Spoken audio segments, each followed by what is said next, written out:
நமக்கு மான்சூன் அப்படிங்கிறது 3 மாதம் நிறுத்தி நிதானமான பெய்யணும் அப்படிங்கிற அந்த பருவமழை இருக்காது. அடிச்சு துவம்சம் பண்ணக்கூடியதாக இருக்கும். அதே போல தான் உங்களுக்கு குளிருமே எக்ஸ்ட்ரீமாக இருக்கும். நீங்கள் இன்னொன்று யோசித்து பாருங்கள், கடந்த காலங்களில் இருந்ததை விட குளிருமே இப்போ அதிகமாக இருக்குது. பனி அப்படிங்கிறது உங்களுக்கு காலையில் 8 மணி வரைக்கும் அந்த மேகமூட்டம் மாதிரி அப்படி பயங்கரமாக இருக்கும். ரொம்ப திக்க அந்த ஃபாக் கலாயம் அப்படி இருக்குது. அதோட குளிர்தன்மையாக இருக்குது. அப்போது குளிருமே நமக்கு அதிகமாக இருக்குது. அதுக்கடுத்து வெயிலுமே அதிகமாக இருக்குது. இப்போ என்ன நமக்கு பிப்ரவரி மாதம் தானே, பிப்ரவரி மாதம் வெயில் உங்களுக்கு இப்படி இருக்கு இல்லையா? அப்போ என்னன்னா கிளைமேட் சேஞ்ச் என்ன பண்ணுன்னா, இது நாள் வரைக்கும் இருக்கக்கூடிய இந்த பருவ அமைப்பு முறையை வந்து அதனுடைய எக்ஸ்ட்ரீம் எல்லைக்கு தள்ளி கொண்டிருக்கிறது. அப்போ காலநிலை மாற்றத்தினுடைய பிரச்சனையாக நம்ம வந்து இது புரிந்து கொள்ள வேண்டும். அதனுடைய விளைவு என்ன அப்படின்னு வந்து பார்த்தீங்கன்னா, இனிமேல் இதுதான் உங்களுடைய நியூ நார்மல்சி. நாம் வந்து ஒரு டிரான்சிஷன் பீரியடில் இருக்கோம்.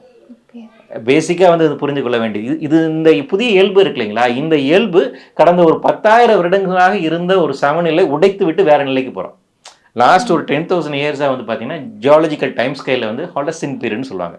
அப்போ தான் பூமியினுடைய தட்பவெப்பநிலை வந்து பேலன்ஸ் கண்டிஷனில் வந்துச்சு. அதன் காலமாக நம்ம விவசாயம் பண்ண முடிஞ்சது. அதில் லாஸ்ட் ஒரு 200 இயர்ஸாக நிறைய சேஞ்சஸ் நடந்துக்கிட்டு இருக்கு. அதில் லாஸ்ட் ஒரு 15 இயர்ஸில் அதிபயங்கரமான சேஞ்சஸ் இருக்குது. இதனுடைய விளைவு குளோபல் வார்மிங் சொல்கிறாங்க. பூமி சூடாகி கொண்டிருக்கிறது. பூமி சூடாகுவதன் காரணமாக அதனுடைய பக்க விளைவு இன்றைக்கி கிளைமேட் சேஞ்ச் அதை இன்டியூஸ் பண்ணுது.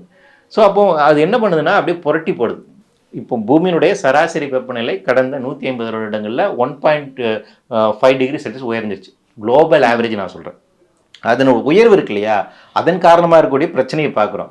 என்ன இதில் அதிர்ச்சிகரமான விஷயம்னா, அடுத்த இன்னும் 2030ஆம் ஆண்டு பூமியோட சராசரி வெப்பநிலை 2 டிகிரி செல்சியஸ் அளவுக்கு உயரப்போகுது.